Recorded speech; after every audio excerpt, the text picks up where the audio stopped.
Hello class, today's lesson is all about introducing biology to you and giving you some of the basic overviews and skills you need to be successful through the rest of the year.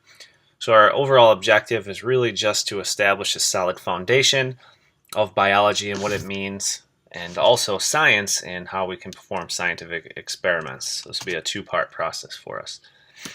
To begin with, we have the characteristics of life. If biology is the study of life or living organisms, then we really need to be able to answer the question, what makes something living? So I have for you a seven-part process here to determine if something is living, if it has these characteristics. So our first that we're going to check off here is it has to have an orderly structure. What does that mean? That can mean a lot of different things, but here we just have a picture of an insect, and the insect has three major body parts: head, thorax, abdomen. That's pretty clear cut. Less complex organisms like worms still have body segments, so we can still say that has an orderly structure too. We can go all the way down to single-celled organisms as well and see that they're made up of different parts.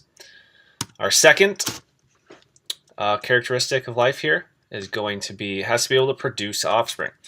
This can look like a lot of different things. It can look like offspring, like in humans, we have little tiny babies.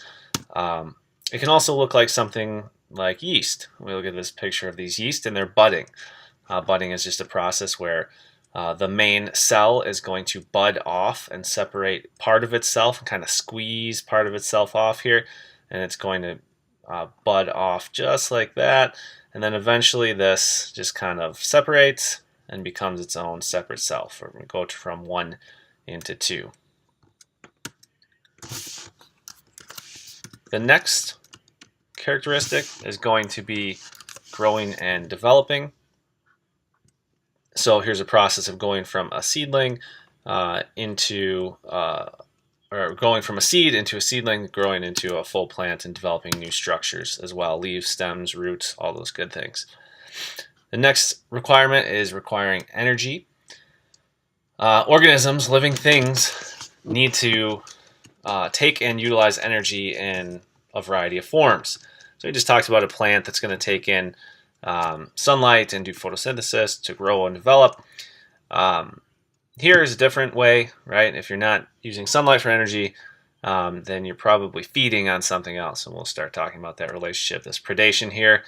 The great white feeding on the seal, trying to get away. I'm sure it worked out fine for him, right, guys? I mean, really, he looks like he's fast. Yeah, I don't know about that. Next one, expels waste, respiration. So waste, we have to take in energy, and then as a product, we're not going to use it all because we're not a perfect machine. There's no such thing. So because we use energy, some of it's going to be wasted or converted or changed into something else. A simple example in respiration would be the process of cellular respiration, taking in oxygen and glucose and giving off CO2 and water as a product. So just seeing CO2 exhaling could be one example of waste. The other more classic one would be like feces itself is also waste. A less pleasant picture, so we didn't want to put that up there. Number 6, made of at least one cell. That's a living thing. Cell is the building block of life. A cell by itself is considered a living thing because it performs all of the functions, all the basic functions above.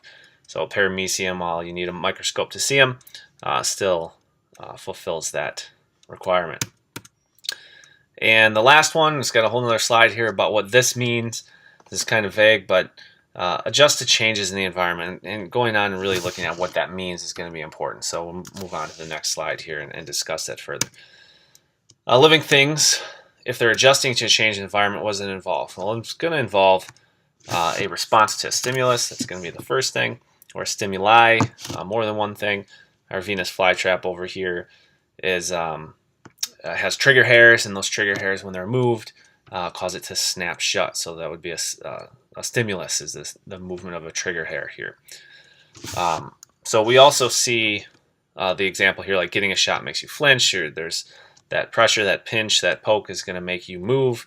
You're responding to something in your environment. Homeostasis is another one, regulation of an organism's internal environment to maintain conditions suitable for survival.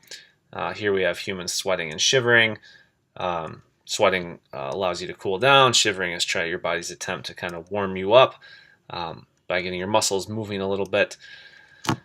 So trying to balance out that temperature to maintain conditions better suited for survival. And the last one, the adaptation here. This organism is very clearly well adapted over time, inherited by generations and generations to have a favorable trait that allows it to survive and reproduce. In this case, the coloration that allows it to camouflage is going to be its adaptation, the camouflage itself.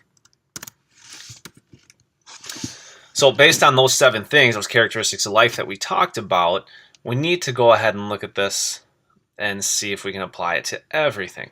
So when we look at this, we have this this unique kind of pairing here. Looks like a sheep and a goat. So here's something weird that happens on this crazy place we call Earth here. We have the definition of a species, and we have all those things, the characteristics of life, and we're looking at what does it mean to be living. So we said it needs to be able to survive. It needs to be able to reproduce. That was one of the things we said living things, all living things had. So we look at a Geep, which is a sheep and a goat that are bred together. These organisms are similar on the evolutionary chain here, and we go ahead and look at that, and those 2 different species somehow can reproduce. And when they do, they end up getting this thing. It's called a hybrid organism, and a hybrid organism, in this case, we give it the name of a Geep. We have the same kind of situation occurring over here. A lion and a tiger. Lion and a tiger, similar, but definitely different, separate, distinct species that do not intermix in nature and do not breed in nature. But in captivity, we can go ahead and put them together, and we can end up with a liger, which is a lion and a tiger. These are real things. These are not fake. They're walking around on the planet somewhere. But the unique situation that we have right now is that these hybrid organisms cannot themselves reproduce. So in this case, we have a Geep that can't have other little baby Geep running around. Same thing with the liger. The liger can't go find another liger and have little baby ligers. So they can't reproduce. So does that mean they're not living?